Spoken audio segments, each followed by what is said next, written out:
Здравствуйте, дорогие друзья! Приветствуем вас на канале «Делаем вместе своими руками». С вами Андрей и Наталья. В прошлый раз мы делали композицию из джинсовых листочков. Если вы еще не видели этот ролик, ссылка на него будет под нашим видео. Сегодня мы снова будем резать старые джинсы и шить, опять же в похожей лоскутной технике. Но теперь мы хотим придать объем нашей лоскутной композиции. А как это у нас получится, смотрите сами. Берем старые джинсы и распускаем их на лоскуты материала. Вырезаем кусок под основу нужного нам размера и расцветки. У нас это кусок ткани 41 на 25 сантиметров. Причем обратите внимание, что ткань у нас неоднородная по цвету. Вырезали. Теперь обрабатываем основу по краю небольшим зигзагом. При работе основа будет многократно вращаться. И если мы не прошьем края лоскутка, они сильно разлохматятся. Обшили края зигзагом. Теперь нам нужны снежинки. Мы взяли листок бумаги и нарисовали вот такие простенькие снежинки. В интернете огромное количество разных вариантов снежинок. Можно просто взять и распечатать те, что понравились. Но при этом необходимо учесть, что края выбранных вами снежинок нужно вырезать из ткани и обработать края на машинке. Нарисовали снежинки, вырезаем их ножницами из бумаги. Вырезали, переносим картинку на джинсовую ткань. Обводим снежинки ручкой «Пиши-стирай», потому что ее чернила исчезнут, когда мы прогладим изделие утюгом.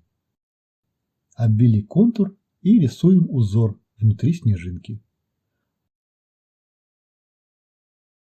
Вот такие снежинки у нас получаются. На светлой ткани рисуем ручкой, а на темной ткани швейным мелком. Нарисовали узор. Теперь вырезаем все снежинки. Вырезали. Теперь выкладываем композицию на тканевую основу. Мы планируем использовать эту картинку при изготовлении джинсовой сумки, поэтому используем ткань деним. Определились с расположением снежинок. Теперь крепим снежинки к основе с помощью булавок. Композицию закрепили. Будем пришивать снежинки на швейной машинке. Начнем нашу работу с узора снежинки. Узор вышиваем контрастными нитками. Для темных используем голубые нитки, для светлых снежинок темно-синие. При работе используем лапку для декоративных швов с открытым мысом. Очень удобная лапка не только при вышивке прямой строчкой, но и здорово выручает при обработке краев аппликации зигзагом. Некоторые мастерицы успешно делают подобную работу свободно-ходовой стежкой, но мои навыки владения свободно-ходовой стежкой не позволяют мне выполнить эту работу аккуратно, поэтому я прошиваю узоры снежинок прямой строчкой. Выбирая снежинки, обращайте внимание на узор. Удобнее всего работать с прямыми, не прерывающимися линиями узора. В таком случае проще соблюдать симметрию рисунка. Мы прошили узор всех наших снежинок. Вот так это выглядит. Теперь берем лапку для свободно-ходовой стежки. Будем ей прошивать края наших снежинок. Теперь же мы стараемся подбирать нитки в цвет наших снежинок, чтобы обработанные края не бросались в глаза. Прокладываем швы в 3-4 мм от края снежинки. Наша задача сделать так, чтобы края снежинок оставались свободными, а середка не расползалась, даже после стирки. Поэтому проходим края 2-3 раза по принципу штопки.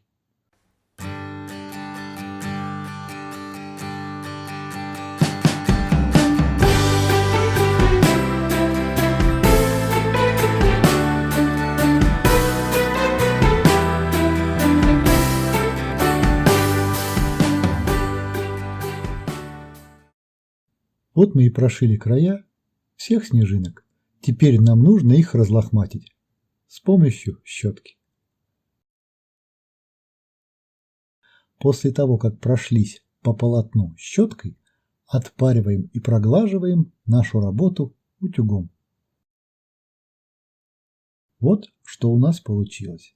Снежинки надежно прикреплены к полотну, но работа не выглядит плоской за счет пушистых краев снежинок.